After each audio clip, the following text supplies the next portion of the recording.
भारत देशाचा महिमा फार मोठा आहे हो. भारत देशाला अटल बिहारी वाजपेयी काय म्हणतात, त्यांची एक फार सुंदर कविता आहे, ये भारत कोई भूमि का टुकड़ा नहीं है. काय म्हणतात, ये भारत कोई भूमि का टुकड़ा नहीं है, एक जीता जागता राष्ट्र पुरुष है. ये वंदन की भूमि है, अभिनंदन की भूमि है, ये अर्पण की भूमि है, ये तर्पण की भूमि है. इसकी नदी नदी हमारे लिए गंगा है, इसका कंकर कंकर हमारे लिए शंकर है.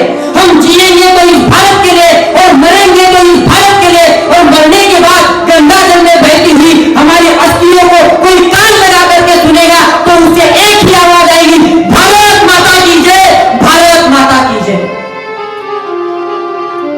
एवढी मोठी भारताची महिमा आहे. पण आपण म्हणतो माझा देश बिघडला, परंतु बिघडला देश नाही, बिघडले आम्ही आहोत. तुकडोजी महाराज म्हणतात, ये बिगड़ा है, वो बिगड़ा है, तुम बिगड़े क्या तुम्हें पता है. आपण बिघडलेलो आहोत महाराज.